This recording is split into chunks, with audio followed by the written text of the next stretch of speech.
नमस्कार दर्शक बंधु मु आपनकु ओडिशा टीचर यूट्यूब चैनल को स्वागत जनाऊँ।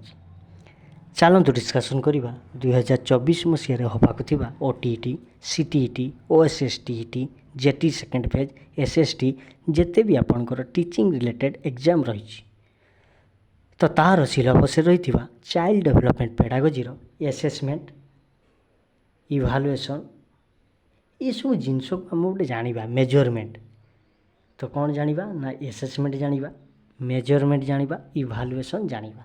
तो ये तीनोटी टर्म कौन आपण मैंने जानी थे ये जो इवालुएसन चैप्टर टी आपण मानक केते इंपोर्टेंट।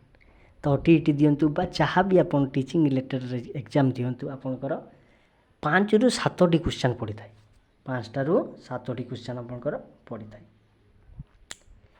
तो चलतु आम जदि से जिनस गुड़ी बुझीजा प्रकृत में मेजरमेंट कौन रही इवालुएसन कौन रही एसेसमेंट कौन रही आम जदि प्रकृत में से जिनसटी को बुझीजा ताल प्रत्येक क्वेश्चन को सठिक आंसर करके आसीपर। तो चलतु डिस्कसन करवा। देखो assessment is a part of evaluation अर्थात एसेसमेंटा गोटे आपंकर पार्ट ऑफ इवालुएसन। आम कौन कहीपर ना एसेसमेंट ताले कौन धरा जाऊ यहाँ जो एसेसमेंट यहाँ कौन हो ना पार्ट ऑफ इवालुएसन। ठीक अच्छे इवालुएसन यही कथा से कहूँ। आउ जिते बड़े आम मेजरमेंट कथा कहूँ देखूँ यू आप जानीपर मेजरमेंट माने कौन। ठीक अच्छे मेजरमेंट माने कौन ना मार्क देवा राम गणित 90% रखिला आम गोटे कौन कलु ना गोटे मेजर करूँ गोटे मेजरमेंट करूँ जे राम गणित 90% रखिला सेटा हूँ आपंकर मेजरमेंट।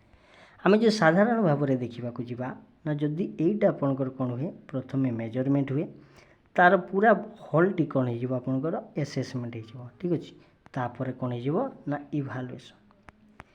जिते बड़े आम कहूँ जे assessment is a part of evaluation तो ये जो एसेसमेंट रही है गोटे इवालुएसन पार्ट। ठीक अच्छे यहाँ गोटे आपंकर इवालुएसन यहाँ आपंकर ठीक अच्छे यहाँ आपंकर इवालुएसन एसेसमेंटा कौन हो ना इवालुएसन गोटे पार्ट हूँ एसेसमेंट यहाँ हूँ आपंकर एसेसमेंट। आउ जिते बड़े मेजरमेंट कथा कहूँ से छोट जिनसटा आपंकर प्रथम रहा मेजरमेंट ताठू टिके बड़ है आपंकर एसेसमेंट तापर आपंकर संपूर्ण प्रक्रियाटा को आम इवालुएसन कहूँ।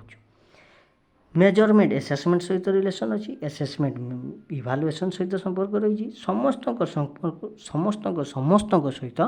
संपर्क रही ना कि गोटे को छाड़देले आ गोटे जिनस हो पार ना।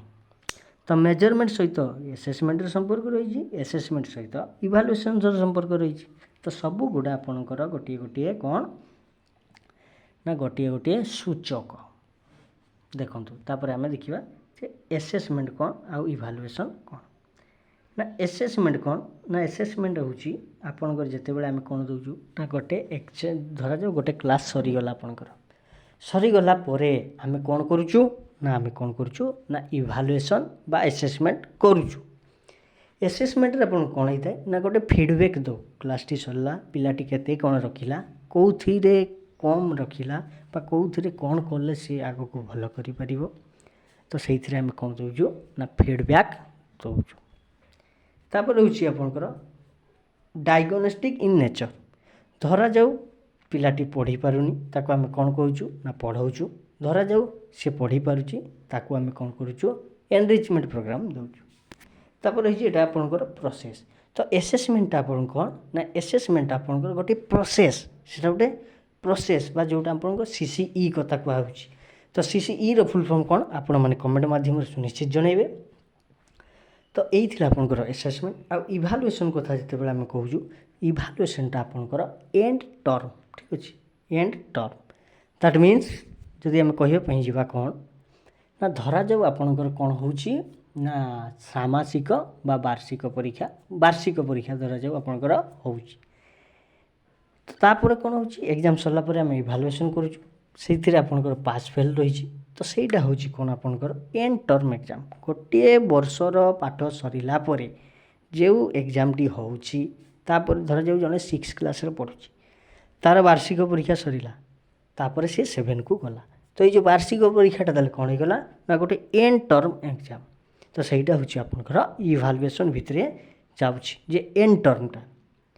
ତାପରେ ରହିଛି ଜଜମେଣ୍ଟ, ଜଜ୍ ଆମେ କରୁଛୁ, ଠିକ୍ ଅଛି, ଜଜ୍ କରୁଛୁ ଯେ ପ୍ରକୃତରେ ପିଲାଟି କ'ଣ କଲା, ପାସ୍ ହେଲା ନା ଫେଲ୍ ହେଲା, କେତେ ମାର୍କ ପାଇଁ ଫେଲ୍ ହେଲା, ଏଗୁଡ଼ା। ଆଉ ସେଇଥିରେ ଆପଣ ଯେତେବେଳେ ଏକ୍ଜାମ୍ ଦେଉଛନ୍ତି ତା'ର ଗୋଟେ ରେଜଲ୍ଟ ଆସୁଛି ବା ପ୍ରଡ଼କ୍ଟ ଆସୁଛି। ଆସେସମେଣ୍ଟ କଥା ଆମେ ଯେତେବେଳେ କହୁଛନ୍ତି ସେତେବେଳେ କ'ଣ ନା ପ୍ରୋସେସ୍ କଥା ଆମେ ଭାବୁଛି, ଆଉ ଯେତେବେଳେ ଆପଣଙ୍କର ଇଭାଲୁଏସନ୍ କଥା କୁହାଯାଉଛି ସେତେବେଳେ ଆପଣଙ୍କର ପ୍ରଡ଼କ୍ଟ ମିନ୍ସ ଯେତେବେଳେ ଆପଣ ଗୋଟେ ପରୀକ୍ଷା ଦେଇ ସାରୁଛନ୍ତି ବା OTET ଦେବାକୁ ଯାଉଛନ୍ତି, CTET ଯାହା ବି ଏକ୍ଜାମ୍ ଆପଣ ଦେଇ ସାରିଛନ୍ତି, ତାପରେ କ'ଣ ଆସୁଛି ନା ରେଜଲ୍ଟ ଆସୁଛି। ତ ସେଇଟା ହେଉଛି ରେଜଲ୍ଟ ଆସିବାଟା ଆପଣଙ୍କର ପ୍ରଡ଼କ୍ଟ। ଯେତେବେଳେ ଆପଣ ବାରମ୍ବାର ମକ୍ ଟେଷ୍ଟ ଦେଉଛନ୍ତି ବା ପ୍ରିଭିୟସ୍ ଇୟର୍ କ୍ୱେଶ୍ଚନ୍ ପ୍ରାକ୍ଟିସ୍ କରୁଛନ୍ତି, ସେଇଟା କେଉଁଥିପାଇଁ ନା ପ୍ରୋସେସ୍ ପାଇଁ। ତ ଆମେ କହିପାରିବା ଆସେସମେଣ୍ଟ କ'ଣ ନା ପ୍ରୋସେସ୍ ରିଲେଟେଡ୍, ଇଭାଲୁଏସନ୍ କ'ଣ ନା ପ୍ରଡ଼କ୍ଟ ରିଲେଟେଡ୍।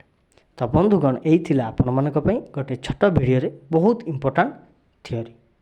ଯଦି ଭିଡ଼ିଓଟି ଆପଣଙ୍କୁ ଭଲ ଲାଗିଥିବ ଭିଡ଼ିଓଟିକୁ ଲାଇକ୍ କରିବେ ଏବଂ ଚ୍ୟାନେଲରେ ଯଦି ନୂଆ ଥିବେ ଚ୍ୟାନେଲଟିକୁ ସବସ୍କ୍ରାଇବ୍ ମଧ୍ୟ କରିଦେବେ। ପୁଣି ଦେଖା ହେବ ଆପଣଙ୍କ ସହିତ ଗୋଟିଏ ନୂଆ ଭିଡ଼ିଓରେ।